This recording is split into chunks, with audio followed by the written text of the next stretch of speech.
Get ready for adventure. Islands of it, man. From the studios to Volcano Bay, this is the Universal Joint, a podcast devoted to all things Universal, with your host, Jim Hill and Dustin Fuhs. Welcome to the Universal Joint Podcast. I'm entertainment writer Jim Hill, and what with this being our first show for January of 2019, on behalf of my co-host, Dustin Fuhs, let me wish all of you a Happy New Year.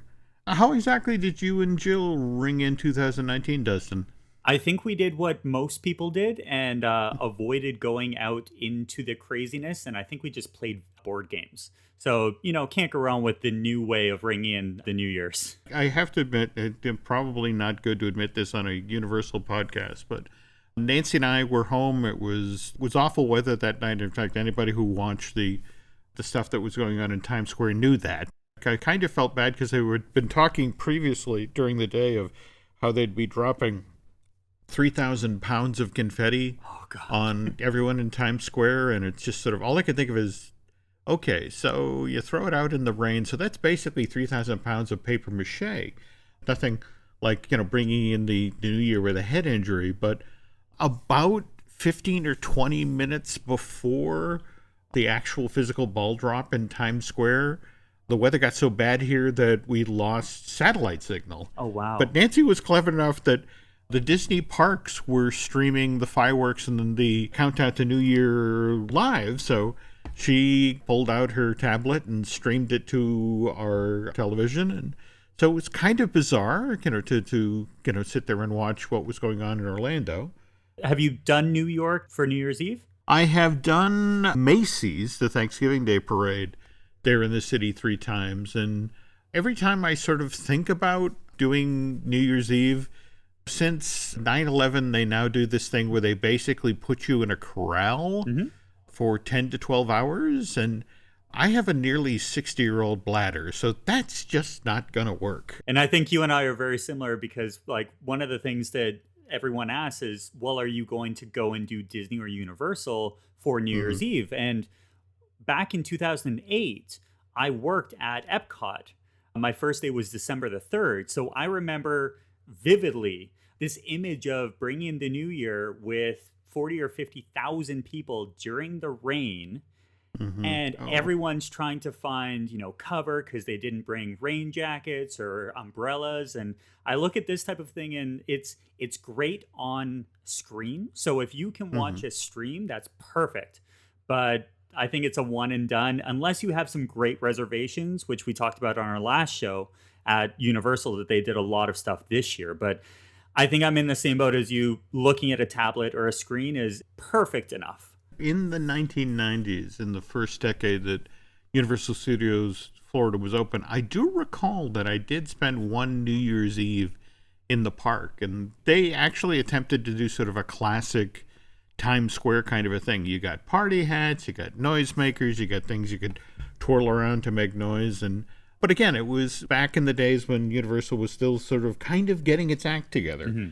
I think I'll have to actually circle back on trying a New Year's Eve at one of the Universal parks in the future. But before we talk about the future, we have to address the past, and that brings up a show we were supposed to do over the holiday season. I think on our last Universal podcast talk, we talked about a special Christmas show we were going to do that was themed around the Grinch. And basically, I'm sure a lot of you know that Audrey Geisel, who is Dr. Seuss's widow, passed away on December 19th.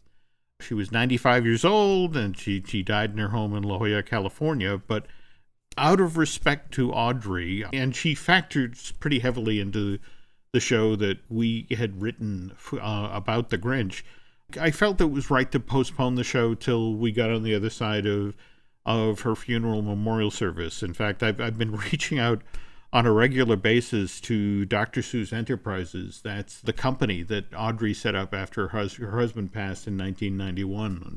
That handles the film rights and, the theme park attractions and all that sort of thing. And once we get on the other side of the memorial services and the funeral, we'll definitely circle back on this story. So please hang in there, folks. But beyond that, why don't we launch into the news here, Dustin? And not all of the news on the Universal front has been great over the past couple of weeks. The Universal Pictures side of the company took kind of a hit over the holidays. They had two films come out, Mortal Engines and Welcome to Marwen, that really didn't do well at the box office. Did you manage to catch either of those, Dustin? Absolutely not. But I think I'm not alone, because when you're putting these pictures up against things like Spider-Man Into the Spider-Verse, you're going to have a divided audience, which I think happened. It doesn't mean that they weren't good shows, and when they get released on things like Netflix and that kind of thing, they'll find a second wind. But I think we were all taken aback by the popularity and what actually happened with Spider-Man Into the Spider-Verse. Just this past weekend, Spider-Man Into the Spider-Verse took the Golden Globe for Best Animated Feature, and that's kind of a harbinger of what will happen with the Oscars later this year, and actually took a lot of folks by surprise, because The Incredibles 2 was kind of thought to be the favorite here, and that had done, I think that's the highest grossing Pixar film now ever. And that Brad Bird movie has done $1.3 billion worldwide, whereas Into the Spider-Verse, I think its combined domestic and international business, it's done about a fourth of that. Not exactly burning up the box office, but on the other hand, lots of great reviews over it. Rotten Tomatoes, high audience ratings. So I'm kind of hoping it hangs in there. It's a great movie if you've seen it. Swinging back to Mortal Engines and Welcome to Marwen now. Mortal Engines really was, for Universal, it was kind of a relationship movie, as in they wanted to keep a good working relationship going with Peter Jackson. Because again, Universal does dream someday of getting those characters in a theme park. Though I think after years and years of pursuing Jackson and, the folks at Weta, and there's a number of people who believe that's why Universal built the Skull Island Reign of Kong attraction, to sort of keep the lines of communication going. But with Amazon signing that $250 million deal with the J.R.R. Tolkien estate, along with the publisher HarperCollins and New Line Cinema, back in November of 2017, they're looking to do a multi-season Lord of the Rings show for television. So I wonder now, is Universal, if they are in fact still looking someday to do a Lord of the Rings Hobbit section at one of the parks, have they pivoted in that direction? Are they now talking with the folks at Amazon? Well, and you and I have talked about the relationship idea many, many times. We look at something on the Disney side, for example, what they did to appease Tim Allen with his show and getting them to, I'm trying to remember the name of it. It's escaping me right now, but it's the one where they almost got to 100 episodes, and it was specifically to get them over that hump to get into syndication. And they decided to renew it for another season in order to kind of not just grease the wheels and keep that relationship going, but they knew that very soon, and it only took a couple of years, that Toy Story 4 was going to be coming back around. And they wanted to make sure that they kept everyone happy. This is very similar to that, because with Peter Jackson, he is the gatekeeper for a number of different IPs. And for Universal, it's all about building these Harry Potter style worlds where you can get into these just as in depth that you can imagine. And I definitely see that doing these types of movies, and whether or not they're going to lose money or break even, that's perfectly fine. But we are looking long term on this. And hopefully, it'll come around and more people will see the two movies. But that's just parcel for the core, right? That's just the way it works. Are you talking about Last Man Standing? Yes. Season before last, Disney opted not to renew. I mean, that was a Fox production. They opted not to renew the show, largely because they had brought in a new studio head in charge of ABC television, and it was a half-hour sitcom and on a Friday night, and they didn't have a show to pair it with. And so they canceled the show, and after just 2 years sort of waiting in the void, Last Man Standing finally actually got renewed, retooled, rebooted. They I'm found not a sure. home.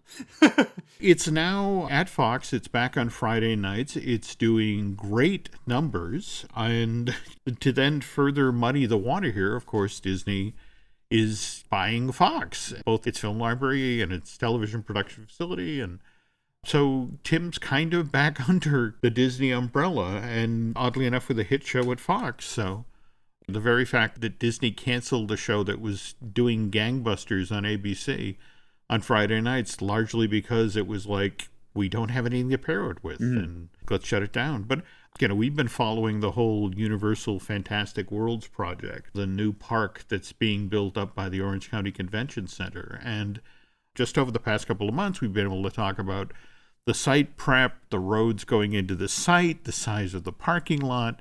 In fact, I think on the last show, we addressed that slide that showed up at a presentation, finally revealed that the really for real name of this thing is Universal's Fantastic Worlds, and there's Luigi and the Nintendo stuff. And we know Nintendo's going into this park because Nintendo had an amazing year in 2018.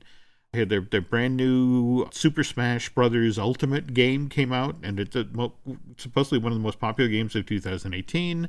Likewise, the Nintendo Switch is one of the top gaming products of the year. So we know that's going in there. But then the question becomes, well, what else is going into Fantastic Worlds? And there had been a lot of scuttlebutt about Jurassic World on the heels of, the Jurassic Park attraction at Universal Studios Hollywood shutting down last year and being retooled as a Jurassic World attraction. That made sense. Likewise, they were looking to expand the footprint overall at the Universal Orlando Resort with more Wizarding World stuff, and supposedly we were now going to see a Ministry of Magic area that more keyed off of the Fantastic Beasts films. But here's the problem. It's tail end of the year, and people have been sort of toting up the numbers, and Jurassic World Fallen Kingdom did about 81% of the business that the original Jurassic World did. And the problem there is that the price of making the sequel crept up. They made the original Jurassic World for $150 million, and they made Fallen Kingdom for $170. So price crept up by 13%, and the profits fell off by 19%, which I know people who go to theme parks don't think like accountants, but the people who pick what IPs go into the parks really do think like that. Yeah, it's a spreadsheet for them. They look at how much money they can make off of these assets. And when we're talking about Jurassic World, using the word asset is really funny because that's part of the difference between Jurassic Park and Jurassic World. So if we're looking at the numbers, absolutely makes sense. You're looking at $150 million to make the first one, up by $20 million for the second one, because you're getting a success. People are knowing that the first one worked well. Now, do we know whether or not this is going into the new park? Is that why they haven't turned that key, similar to Universal Studios Hollywood, where they shut down the Jurassic Park ride? Do we know whether or not maybe they'll, because we've heard all of these different stories throughout the years of the different attractions that could be based off of the Jurassic Park franchise. Is that something that maybe we'll be able to see the coaster, instead of being built in one, they'll just start fresh on the other? You never know until we see it on the screen and on the website actually being announced by Universal that these are the properties that are going in. And I'm assuming that'll come in 2019. They'll want to talk about it. Yeah, I mean, that Universal's been playing it fairly close to think about it. We are, in the first month of 2019, and with the exception of that poster that showed up on Pottermore for the new coaster that's being built over at Hogsmeade, we don't have a name for that thing. We don't have an opening date for that. I mean, what is it? All it said was opening in 2019 or something to that effect. Yeah. Universal does tend to play these things fairly close to the vest. They would honestly be stupid if they didn't put in a Wizarding World area, but I have to wonder, on the heels of Crimes of Grindelwald, the second Fantastic Beasts film, that did only 78% of the business that the first Fantastic Beasts film did back in 2016. And what was a little concerning there is the cost of that one. I want to say the first one was 180 million, and then they went the 200 million. Mm-hmm. Cost there crept up by 11%. Profits fell by 22%. And the other thing is that Warner Brothers has previously announced the Fantastic Beasts was only going to be a trilogy. In October of 2014, that's how they walked it out. By the time they were premiering the first Fantastic Beasts film 2 years later, suddenly this is a 5-part series. And if I'm an executive at Warner Brothers who's looking at what just happened, I wonder if I now have a conversation with J.K. Rowling and going, does it really have to be 5 movies? Could we maybe make it 4? This last film, Crimes of Grindelwald, really leaned in heavily into the Harry Potter mythology. I mean, not to get too heavily into the spoilers here, but we saw young Dumbledore, we saw young McGonagall. We went back to actually Hogwarts Castle. So I would really love to see the Harry Potter stuff at the Universal Parks expand.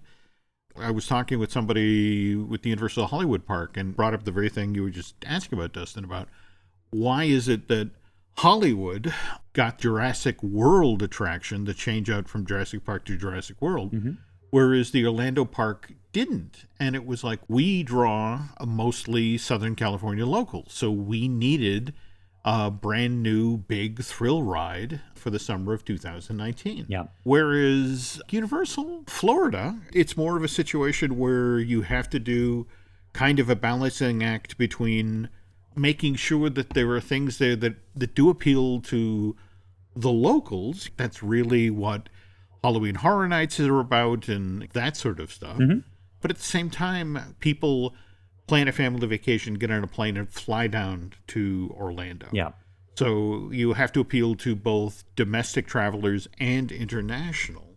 That kind of also brings us to our other news story of this week. Did you see the story that broke on the 28th about the family that's taking Universal to court because of the safety signs, the warning signs, and the attractions at the Universal Orlando Resort are mostly in English? And this family believes that because their father couldn't read the warning in English and he had a heart condition, he went on Skull Island Reign of Kong back in 2016 and finished riding the ride, stepped off it, collapsed, had a heart attack, and died.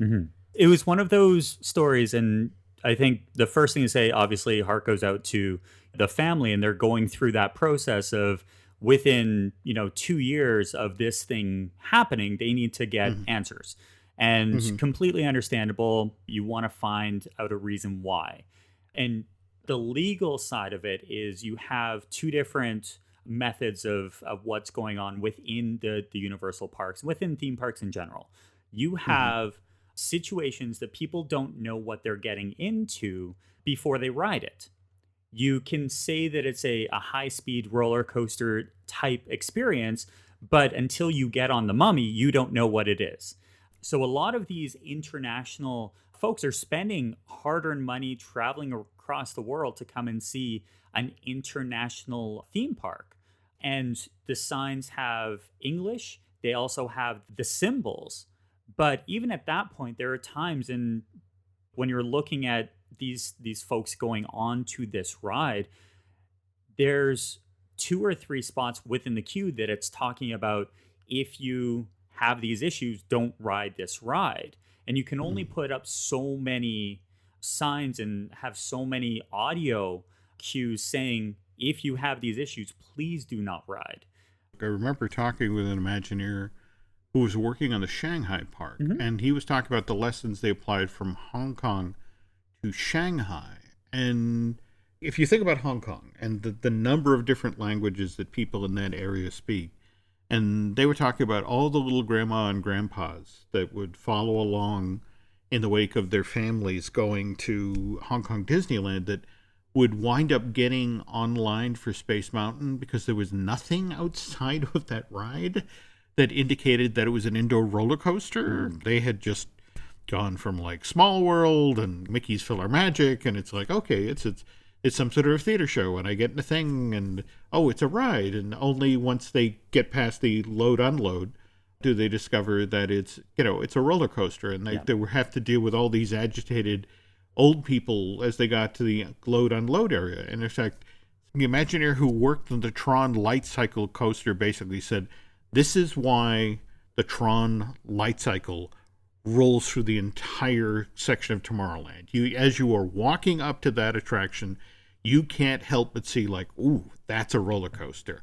I don't like roller coasters. I shouldn't get on that. Yeah. So you get, especially in areas where you're dealing with so many guests who speak so many different languages, you got to figure out ways to communicate this. And face it, how many times do you get in line for an attraction, Dustin? Do you actually read all the signs, or are you, like me, face down on your phone trying to find out where the rest of your family is, or catch up on email while you're chugging through line? Yeah, I'm looking at what we're doing next. I'm looking at all these different things, which is why what comes to mind is the video in Dinosaur at Animal Kingdom, where they actually show a illuminated vehicle and how back and forth and jostly it actually becomes.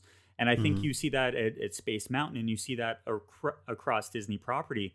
Universal is a universal and an international theme park, and these types of things do happen. It's horrible that they do, and you never want to kind of muddy the two waters between someone losing their life by going on an attraction. But it is one of those things that it's a lesson learned, and hopefully there's going to be something that come of it. And frankly, when we're talking about it, the English and non-English, and there's thousands of different languages. You said it yourself. There's different dialects through different areas, and we're watching intently to see what's going to happen with this. On a lighter note, but still sad to, well, again, I'm a diabetic, so I don't get to go into places like this anymore, but just this past Monday at Universal Studios Florida, the Beverly Hills Boulangerie, I'm saying that name wrong. Yeah, it's Boulangerie. Boulangerie. The little deli place that sold cookies and sandwiches and had wonderful outdoor it was an ideal place to meet people at the park. I mean, you could literally walk in, grab a coffee, sit outside under an umbrella, and wait for your friends to make it into the park. And it's been there since opening day. It was always a favorite place or hangout for me in the park. In fact, number of times I sat there and nursed a beverage and watched the earlier edition of Macy's Holiday Parade go by with the great big city soundtrack that it used to have. But yeah, it's closed, and according to the official statement that they had on the Universal Twitter feed, we are working on an exciting new dining concept for Universal Florida, and more details will be revealed in the months ahead. I hate to say this, but I'm going to assume, given the way the world operates now, that when this comes out on the other side, two options here, Dustin, or actually three. What do you think? Is it Voodoo Donuts or Starbucks? Or are we going to see something based on a Universal IP? Yeah, you completely got it right. It's definitely going to be an IP. I think going back on it, it was a great space for a long time. But I think the traffic and the revenue that they can get through bringing an IP or a Voodoo Donuts or something like that in there, that just makes sense. How about this, Dustin? We'll take a break here, and then you and I will take a look at all of the changes that happened at the Universal Parks in 2018. Sounds good. We'll be right back, folks.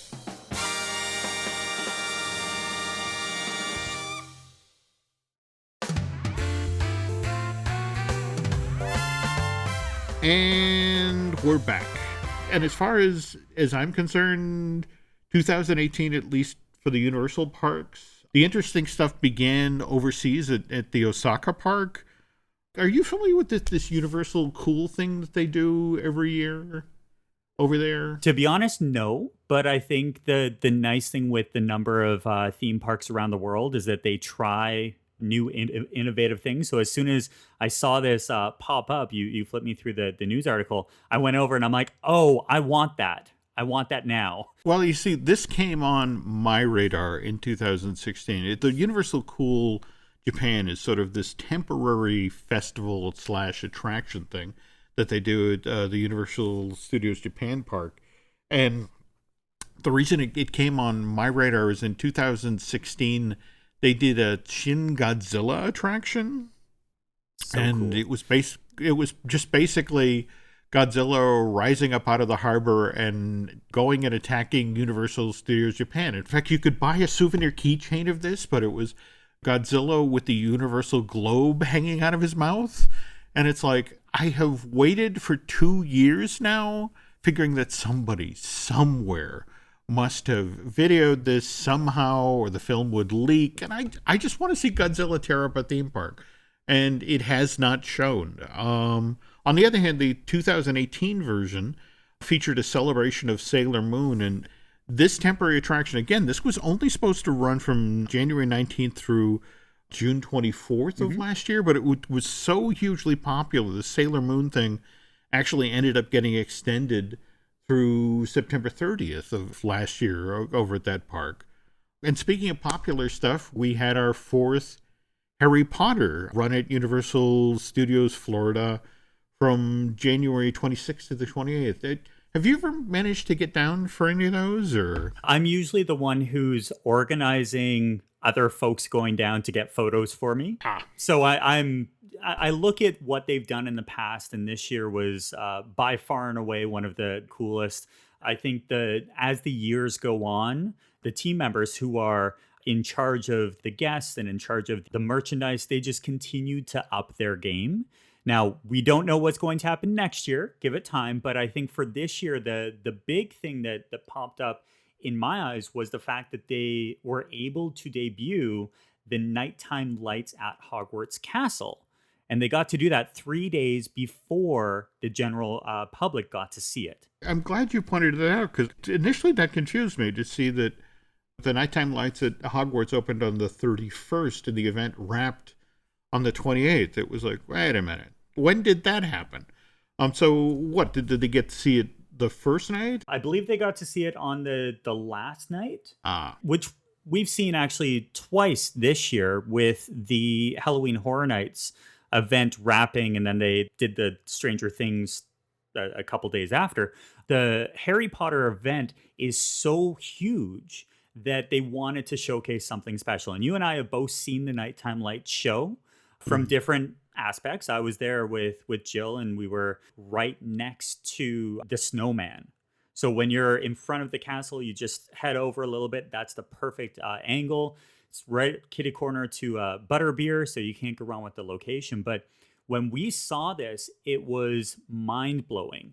Granted, short, also very much a depending on the night, depending on the weather, there's a lot of things that could go into it, but projection mapping is becoming so integral within the theme park landscape that this was a great example of how to do it. The nighttime lights at Hogwarts Castle, that was actually the second light show that debuted in Hogsmeade. We'd had just a few months previous the Magic of Christmas at Hogwarts Castle. They actually put that technology in place to present that holiday show starting in 2017. And to be completely fair here, the nighttime lights at Hogwarts Castle is an import from Hollywood. It actually debuted at the Universal Studios version of Wizarding World back in June of 2017. You're right. It's a great show, a little short. But for me, what was great about it is I got, on the opening night of the press party for Hogsmeade back in 2010, they actually did a one-night only projected show on the rocks in the castle. And it was so spectacular. I want to say it was the folks at Thinkwell that pulled it together. And I just remember talking to some folks from Universal Creative that night about it, like, that would be so cool if you guys could do that every night. And it's like, well, yeah, it is, but it's expensive and it takes a lot of technology. And it only took them 7 years, but they did it. I'm just happy that we got it. Yeah. And when we were talking earlier about the nighttime experiences that are happening overseas, I think one of the big things that was missing at Universal Orlando Resort on both sides was that nighttime experience. And I think 2018 solved that issue. So that's a little foreshadowing. All right. Now, marching ahead to February, we saw the kickoff of Mardi Gras. Yeah. And Mardi Gras got, it was very well received. They updated and enhanced all of the different aspects from new floats to a new food menu. And that's going to be another thing that's going to come up in a couple of our mentions is the food. And the fact that Universal's culinary team is taking things to the next level, and that's very well received from the guests. Okay, but February gives way to March, and again, back to Universal Studios Japan, they do an Easter celebration. But again, the Japanese, do things a little bigger. Their Easter celebration runs from March 1st to June 24th, and what kind of intrigues me about this whole situation is that Universal, a number of years ago, managed to acquire, just for its Japanese park, and I want to say Singapore, the rights to the Sesame Street characters. And so for this particular celebration, they have these walk-around versions of Cookie Monster, Ernie, Bert, Big Bird, but they're walking around the park wearing Easter Bunny ears. So you kind of wonder what the kids make about all this. Well, and they may get a little confused because they think that Jim Henson only did the Muppets or only did Sesame Street, and they are two completely separate entities. The only one that actually crosses over is... Do you know this one? We're not talking Kermit, are we? We are talking Kermit. Well done. Okay. I think he used to cross over. I think these days Disney has Kermit locked up in a vault. Though, oddly enough, I think Kermit, in fact, as we're recording this, I think Kermit is making an appearance tonight on Jimmy Fallon. Oh, that's awesome. Tail end of March, we had Universal Orlando announcing the dates for Halloween Horror Night 28. So, initially it was going to be 34 nights, September 14th through November 3rd.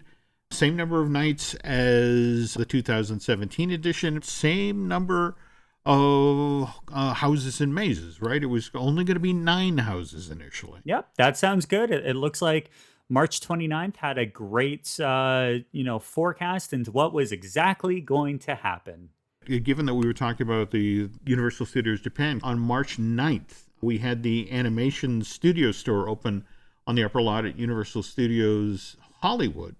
And what was kind of intriguing about that is this store opened with a giant Hello Kitty section. Have you seen any of the special Hello Kitty merchandise that they created for this? It's actually begun to filter into the other parks there, but it's like Hello Kitty swimming on the classic Jaws poster. Yeah. There's probably 5 or 6 of them. We saw them originally at the store because we were wandering through at Universal Studios Florida, being like, okay, let's see what's going on.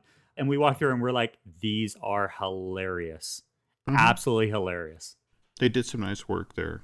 Now, jumping into April, Universal Studios Hollywood announces that they're going to hold a special after-hours in-park event celebrating the 25th anniversary of Jurassic Park. This is supposed to be just a 2-day event happening on May 11th and 12th, but demand for tickets is so high, they end up adding a 3rd day, May 13th. And then April 23rd. Oh, so this happened. Yeah, we're talking about Fast and Furious Supercharged, folks. The fact that they took the finale scene that had been created for the tram tour back in June of 2015, this was supposed to be the present at the end of the attraction in honor of its 50th year of operation, and turned it into a standalone. Nancy and I went back and tried it from a couple of different seats while we were down there for the holiday preview, and it did work better, but it's still not a really good ride. Yeah, and I'm in the same boat. When we were talking about it when it originally came out, we thought that as soon as they announced Fast and Furious Supercharged, we're like, awesome, something new.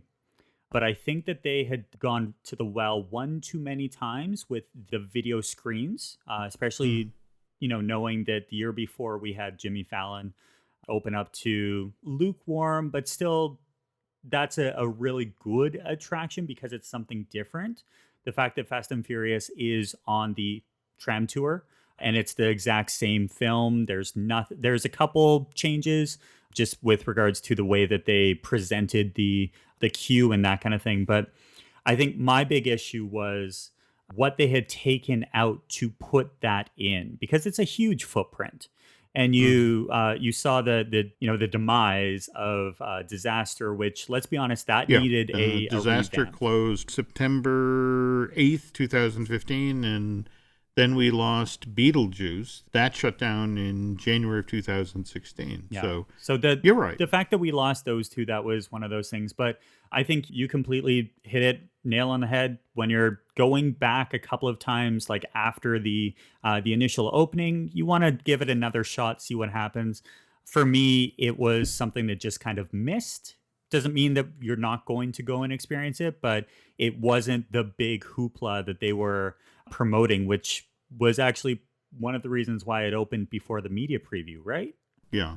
In pretty much the same window of time, Universal did open up something that was hugely successful, that has long lines every day and happy customers, and that's Voodoo Donuts, which opened up on May 2nd. The Universal Hollywood version of Voodoo Donuts opened earlier, back in March of 2017, but I have to admit, I like the fact that Voodoo Donuts clearly likes being part of the Universal world, so to speak. I love how they'll do a donut in honor of the latest movie that came out. Didn't they do like a raptor claw as opposed to a bear claw? Yeah, it was filled with raspberry jelly. And wasn't there some sort of a Grinch-related donut as well, or in November or December? Or I'm forgetting. Voodoo Donuts got it down pat. Let's just be honest. They're still small. Keep in mind that they only have 7 locations, including the one at Universal Hollywood, as well as Universal Studios Orlando. But I think the fact that to this day you can end your day at either Islands of Adventure or Universal Studios Florida, head out, and there is a lineup to get those pink boxes where that means it's a hit.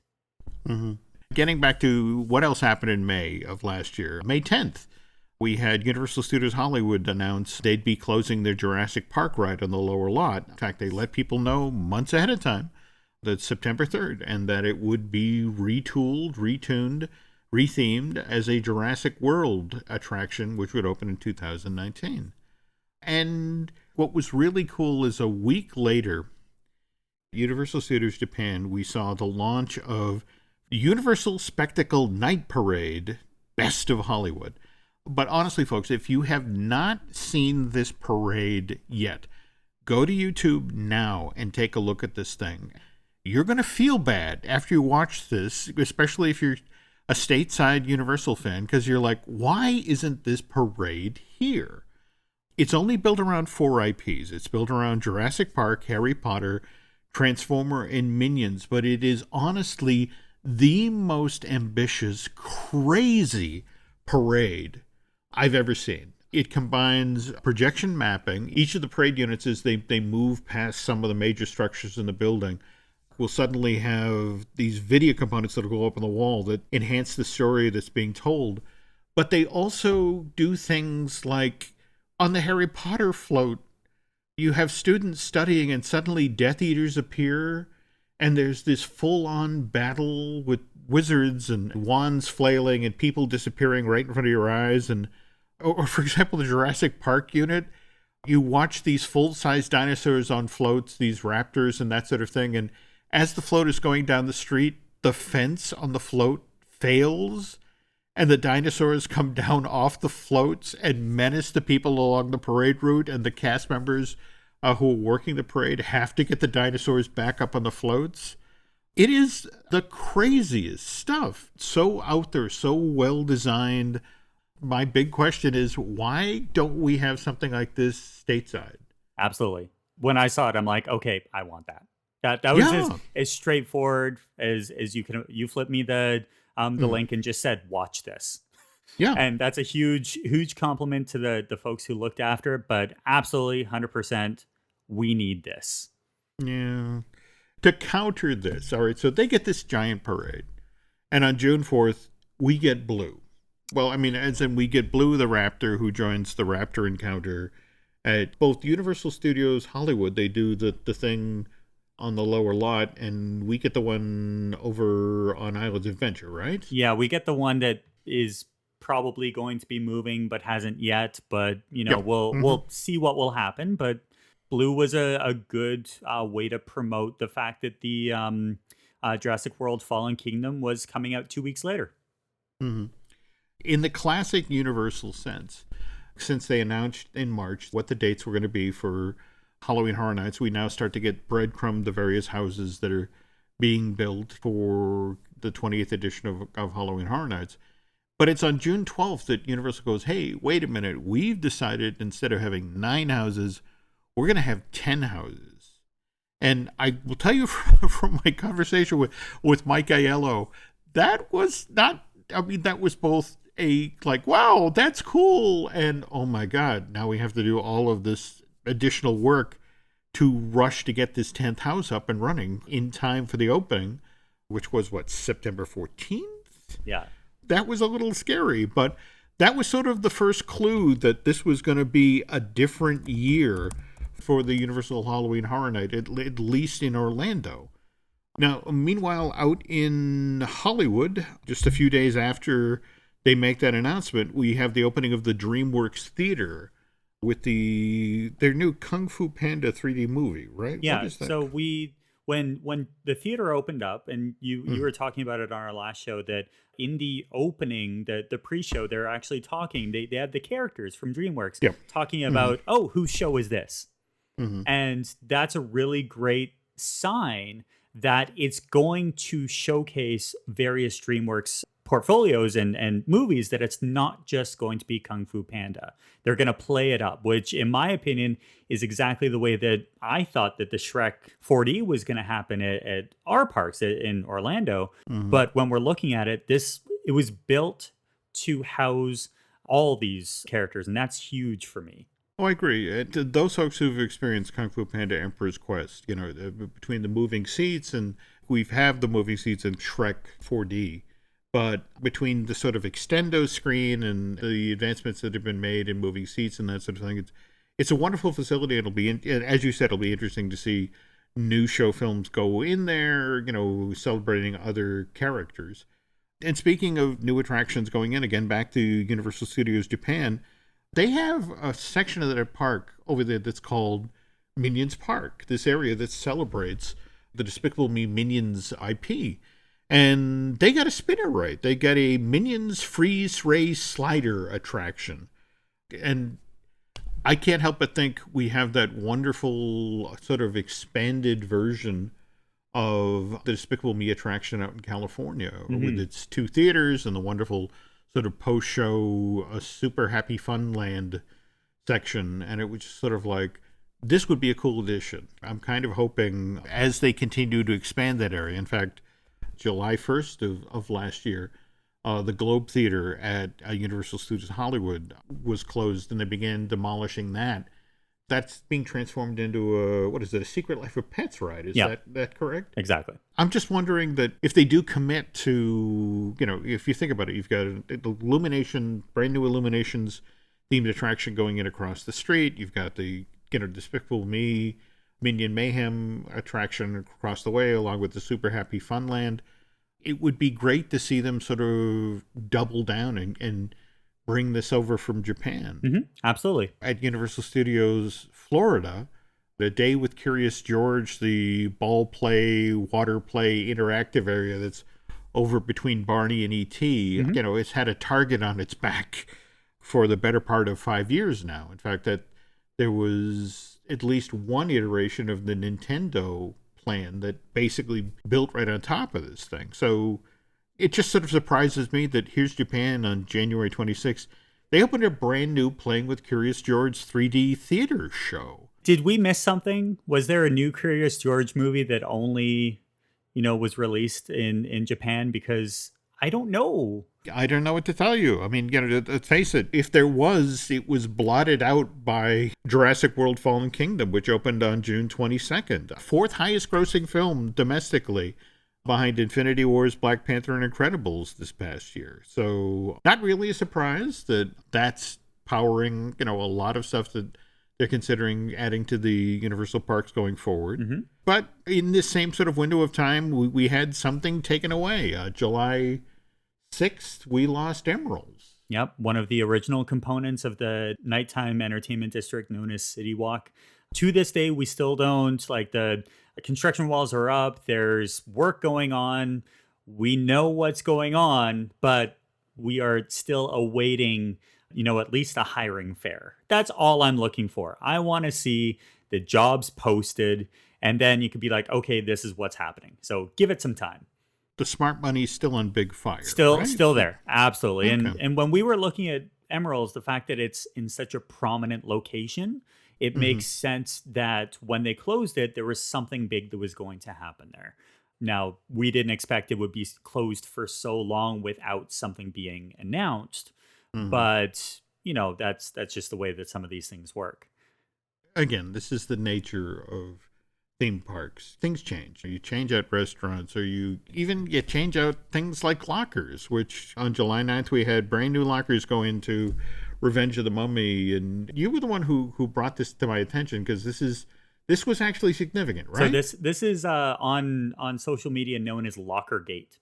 So Universal introduced a new style of locker on July the 9th to Revenge of the Mummy, and then replaced other locations on property with the same design. Now, these lockers had two different ideas. There was a small, which is basically designed for your wallet, phone, that type of thing. And then you had your large, which were designed for backpacks. Well, what happened was they did these big changes within all of the different attractions that required a locker. And then they waited until December, where they ended up transitioning the free. So at this point in time, they were both free, the large and the small, and all you had to do was use your park ticket versus previous where you would use your fingerprint. So that was the big thing. It was all fine and dandy. And then in December, they decided to put a charge on the large backpack one. So $2 while you're riding, and then every additional half hour after that would be an additional charge. So when we were looking at this, Universal has one of the strictest, and it makes sense due to the amount of things that fall out of people's pockets. They don't want stuff to be on the rides versus Disney, where you can ride Space Mountain with your backpack at your feet. That just happens. So at Universal, they ended up saying, okay, we want to make people safe, so you can't bring anything in. But then they instituted this charge. We don't know what's going to end up happening, but when you're looking at the amount of stuff that people bring with them to a theme park day, that's a lot of money that you're spending to put your bag into a safe space so you can ride Men in Black. If you walk into Marvel Superhero Island and look up at the Hulk coaster, there's a net that stretches over the bridge there. And there's a reason there's a net that stretches over the bill, because, when this park first opened in 1999, in fact, I had a friend who was working as part of the opening team was standing on the bridge greeting people. And as he was doing that, he heard this sort of smash behind him and looked, and it was somebody's cell phone that had fallen out of their pocket as the coaster turned over and had come crashing down at the ground at 60 miles an hour. And it was like, oh, that's not good. And these aren't the slick phones that we have today. These are the phones from back in the day. Those had some heft to them. I think the net went up the very next night because of that. So, all right, July 16th, we had the opening of Universal Orlando's Cinematic Celebration. New 25-minute long nighttime show featuring 120 fountains and a viewing area for 6,500 guests. And I'm not going to lie, I miss the old show. Yeah. The celebration of 100 years of Universal history. And this one's cute. I love the moment in it where Gru comes out and it's like, boy, I'd hate to follow that guy. And it's like, who's next? Oh, it's us. I mean, it's a funny show. It's clever. I love the mix of a fountain projection stuff and the projection mapping across the way. But I still miss my celebration of 100 years, but I'm an old fart. What can I tell you? See, I think that the fact that the infrastructure is in place for additions and revampings of the show content, I think that's what I'm looking forward to. And the fact that they're starting, and, this is a little foreshadowing into what's coming. Actually, we'll just say it now. During the holiday celebrations, they actually sold for the first time dessert parties. So Yeah. you were able Yeah. to go and buy these advanced tickets for reserve seating for the parade, as well as a dessert party to see the show. Roped off area, it worked. Now, speaking of desserts, though, were among the offerings for this thing the prepackaged butterbeer ice cream? Because that debuted in the park on July 21st. And up until that point, you could go to Florian Fortescue's and they hand scooped it there, right?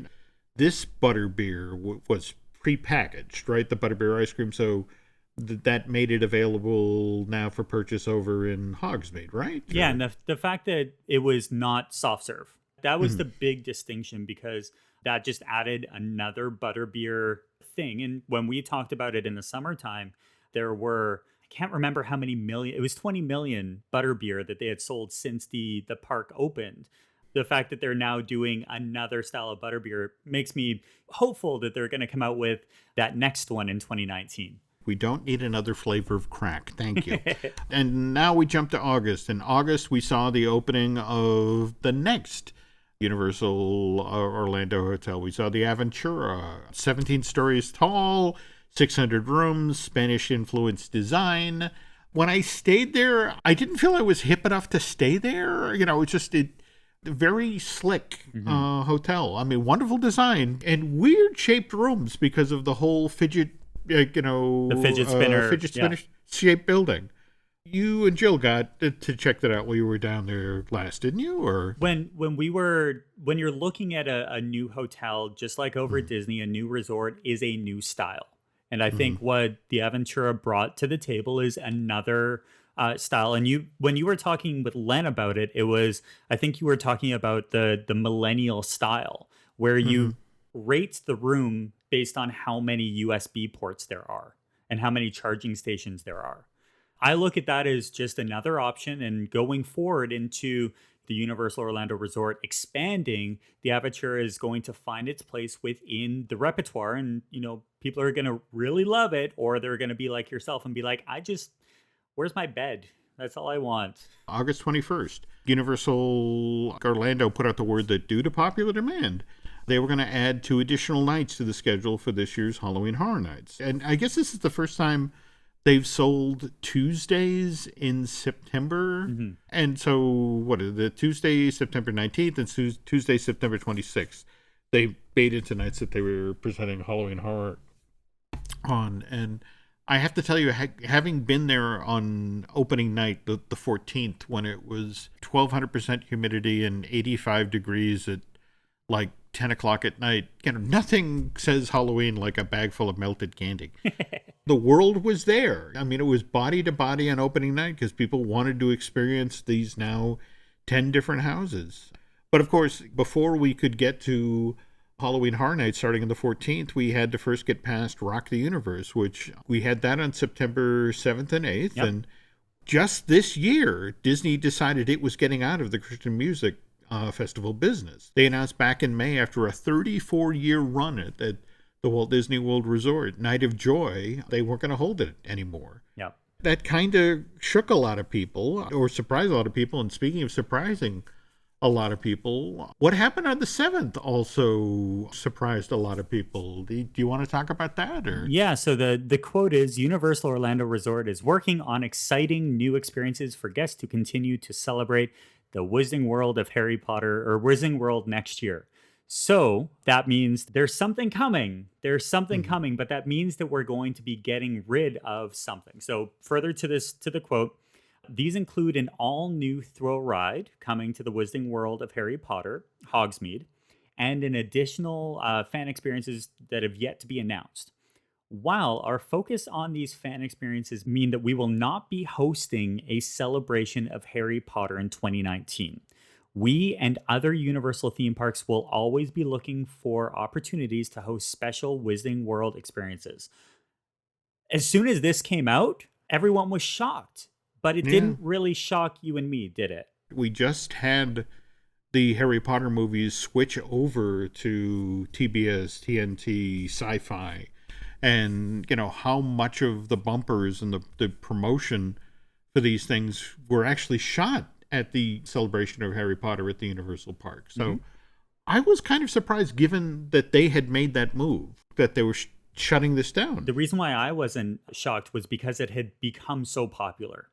And you're looking at an experience that this year when it was going off, the crowds were crazy busy to even get into the area. So people were starting to come up, very similar to a, I don't want to, head over to a D23 mentality, but people were focused on the lines and not what was going on within the content. So I could always imagine that they wanted to make this bigger and better, but to do that, you have to understand where the footprint is. The other big thing that popped out was the fact that the thrill ride was coming. So if that's being talked about and we still don't officially have a date, we know that it's coming in 2019, but they're working around that to really get it up and running. So I could always imagine that was one of the reasons why they probably didn't do it, but we don't know. We weren't in that meeting. Yeah, and I'm assuming that the celebration of Harry Potter will come back, but at the same time, I think you and I both floated the idea that maybe it will go to Hollywood for a year, and certainly when Fantastic Worlds opens, and if that does in fact include a Ministry of Magic component, it would certainly make sense to, in order to get people to that park, maybe push the event there. We're just going to have to wait, because Universal is moving things around the chessboard now. And speaking of moving things, literally just days after Rock the Universe, the 2018 edition wraps up, on September 10th, Universal announces that Rock the Universe is going to be moving from its early September birth to, in 2019, it's going to be staged on February 1st and 2nd. I think you and I immediately identified when that was going on that, okay, so the reason they're doing this is they're looking to start Halloween Horror Night that much earlier. Absolutely. In fact, I want to say it was just last month that they announced that I think the opening weekend or the opening date is September 5th. Meanwhile, back in City Walk, we said goodbye to the MC Universal on September 12th, and then it closed its doors, and 3 days later, it reopened as Cinemark, right? Yep. So it was one of those things that happened not literally overnight, but pretty darn close. Added enhancements, added things that only Universal could do.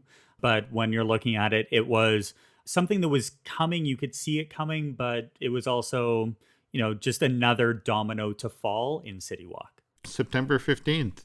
We had the 8th Voyage of Sinbad close over at Islands of Adventure. It was this weird show. It was this mix of incredibly corny jokes and pretty spectacular stagecraft, some amazing stunts.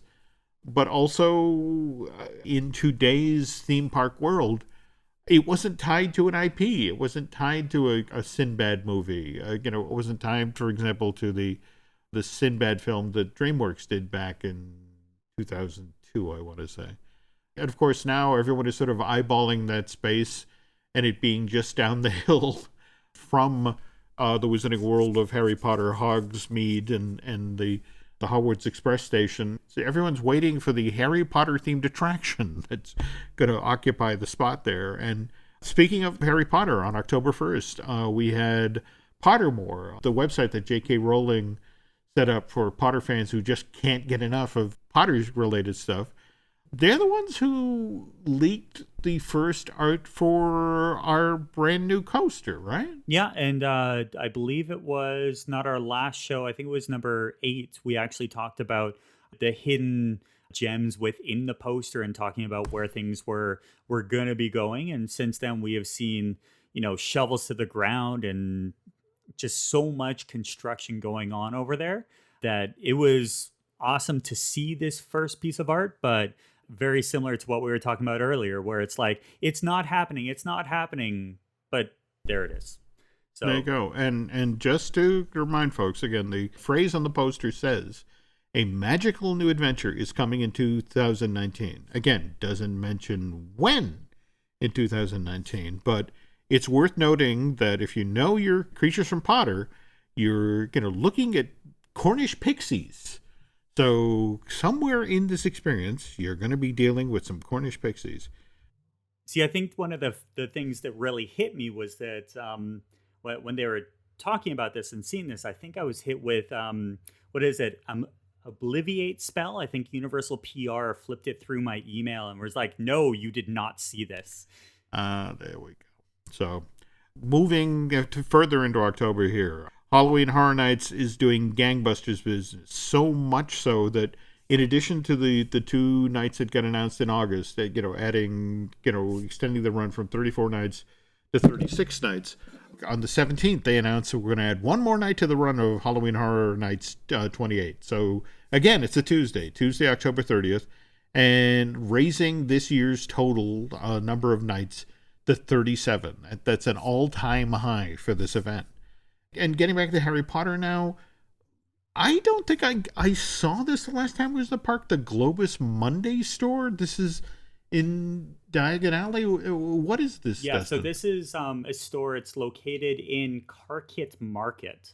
Mm-hmm. So it became basically it was there. It wasn't really all that exciting. People would notice it as they were turning around the corner to get to some of the other shops. It's actually directly across from the stage where the 2 live shows happen. So it's perfect location. But now it's been turned into a retail space, which is basically promoting travel agency. So Globus Money is, it's a unique style, but it was created specifically from Universal and wasn't a rolling. It's not that she didn't come up with it. It's that she was consulted after it was already designed and got her blessing. So it was that first style of things that were changing within Diagon Alley. Not the last thing, but it was the first. Okay, so Halloween Horror Nights ends its record-breaking run on November 3rd. But Universal announces after it closes that on November 6th, for the first time ever, day guests at the park are going to get to experience one of the mazes. And what Universal decides to do is they throw open for one day only on November 6th the Stranger Things haunted house that they'd set up on back in the sound stages between Universal Studios Florida and Isles Adventure. Did you get to experience that this year, or no? I saw the photos, and you and I had a very long discussion about your thoughts about what happened within Halloween Horror Nights. So definitely go back and check out that episode because it was awesome. But I think it was something that I had never seen, and I was a little bit confused as to the methodology behind it. But when you looked at the responses coming out from people who were there on the 6th, everyone loved it. So you can't go wrong with that. When Halloween Horror Nights is running, there are, in fact, daytime tours, but they're kind of hard tickets. You have to book them in advance. They're only available to limited numbers of guests certain times of day. So it was intriguing to me that they threw this open for the one day as an extra added bonus attraction for folks who were visiting the park at that day. And I just wonder if they're going to circle back on this idea as we head into Halloween Horror Nights 29 or the big one, coming in 2020, the 30th anniversary. Okay, jumping ahead to November now, Dr. Seuss's The Grinch, the Illuminations film, opens in theaters, and it actually has done quite well. It's as of right now, it's the 6th highest grossing film of 2018. If you go over to Box Office Mojo, it's currently sitting, the combination of its domestic ticket sales and overseas ticket sales, it's sitting just shy of $500 million. I really enjoyed it. Actually looking forward to it showing up on Blu-ray, DVD, or whatever, so I can watch it in the comfort of my home and not fall asleep for 10 minutes in the middle. See, I watched it because you told me to. So I had the chance to go and see it. And, I think going into our discussion, if the Grinch one, that episode pops up on our radar soon, hopefully, we'll be able to discuss that. Because there are some really cool things that happen within that world. Talk to me about this annual pass holder lounge that opened up on November 14th. Where is this located, Dustin? So it's in Universal Studios Florida. It's around the corner, actually, right around the corner from the Hello Kitty store. So it's on that thing. It's a limited run. So it's actually Yeah. going from November 14th through until January 31st of 2019. So Right. we'll see what will happen. But the Mhm. fact that they were not piggybacking, but doing a similar pass holder lounge idea to what Disney has at Epcot with their Above the Journey into Imagination location for DVC holders or DVC members, you can go in and get, samples, and they have Coke machines and that kind of thing. The big thing that happened here was that they had the Arctic Coke cooler. Now, very cool. One of only a handful of these machines are actually in the US. And there's one of them at this AP lounge. And it's something where you buy a Coca-Cola product. I think there's 3 or 4 that you could choose from: Coke, Sprite, iced tea, that kind of thing. And then you flip it upside down and it turns it into a slushie Oh. in a matter of seconds. So very cool stuff. I've seen photos from the inside and the outside and videos and walkthroughs. It's a great idea. The fact that it is a limited run makes me think that that space is more valuable to Universal than having it as a lounge. Doesn't mean that Well, it's not going let's to move. face it. What is it? Just across the street is the still mysterious, we don't quite know officially what's going in there, Terminator 2 3D, right? Yep, with a lot of construction going on. So stands to reason if it's across the street from the brand new shiny whatever the hell that is attraction, Yep. I would bet that that's going to become retail or something. But jumping ahead now to November 17th, we have the launch of the holidays at the Universal Orlando, which in fact just finished its run for this year on January 6th. Mm-hmm. And as you mentioned earlier, we had for the first time ever dessert party component. You could have a nice sugar-laden nosh as you watch the holiday parade featuring Macy's, or you could book instead the dessert party component for cinematic celebration. Mm-hmm. Well, the dessert party was very special. So if you go over and watch on YouTube the Tim Tracker, he actually did that. So he spent, I think he said it was $50. And you got parade location, like prime viewing, right at the very opening of the parade. So you actually saw the parade twice because it doubles back. So it enters through the same way that it exits. But the big thing that he brought up was the fact that all the desserts were sweet. So there wasn't a lot of savory aspects. But I think what was special about it was it was their first time ever. So trying something new. You and I talked as soon as Cinematic Celebration came up that I had reached out to PR and they said, well, we have nothing further to announce with regards to these dessert parties and the food aspect. So the fact that they're doing something really shows me that they were listening to the guests and that they were trying something with a price point. Well, for me, it's always intriguing to watch how both Disney and Universal will tweak things, will try new things.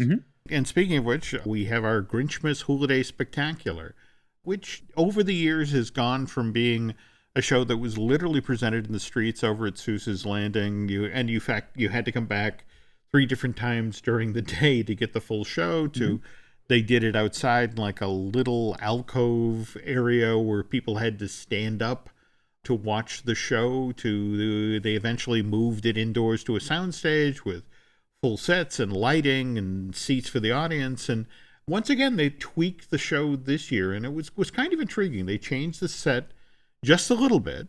I want to say they added the Grinch's cave, but it was sort of like a portion of the stage would open up and you could be inside the Grinch's cave. Likewise, I think they did the same thing with Cindy Lou's house.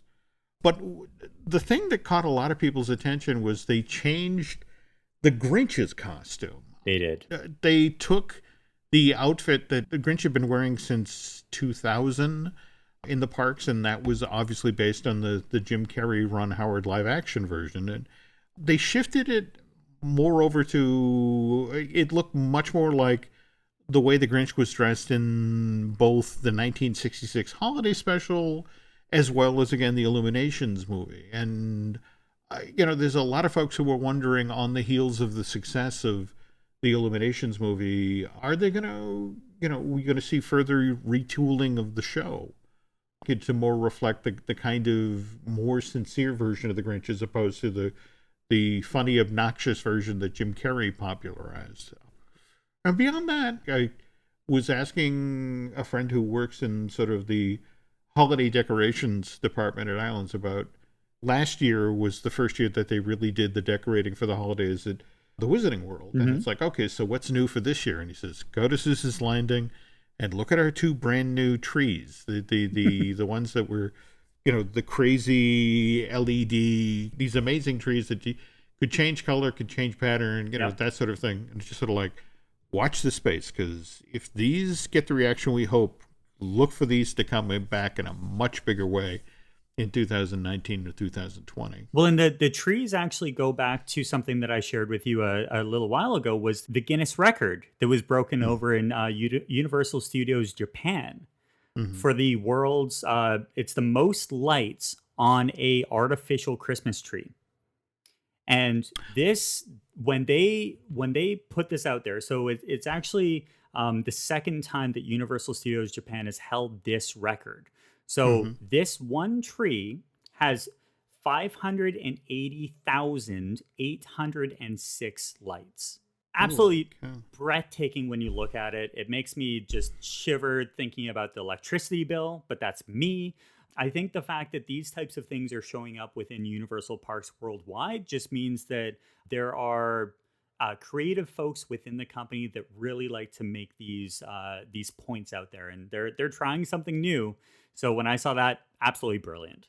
We have been remiss so far. We haven't talked about, there's Universal Studios Singapore, there's the park over there, and they went crazy for Christmas this year. I, in fact, was looking at the info that they sent along about this park's celebration, where this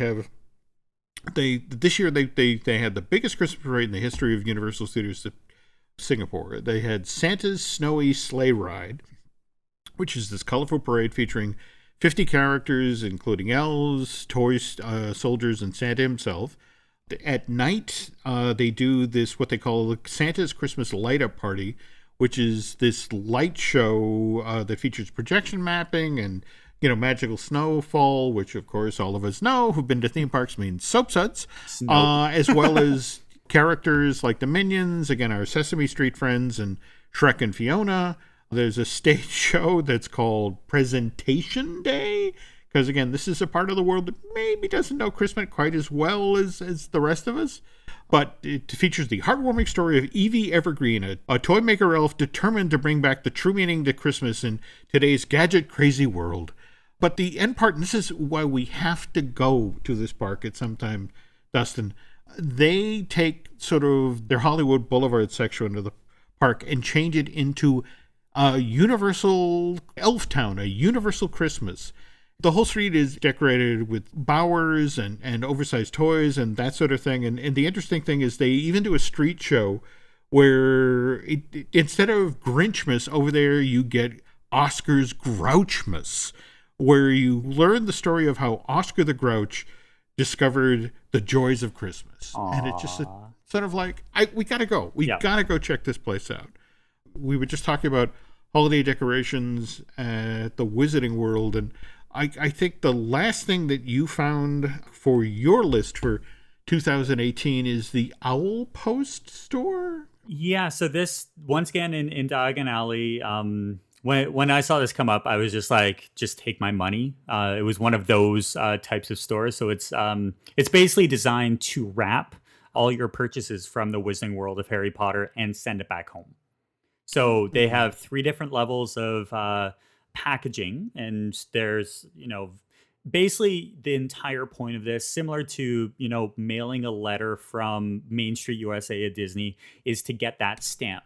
So what they do is they make sure that it's being mailed from the Wizarding World of Harry Potter.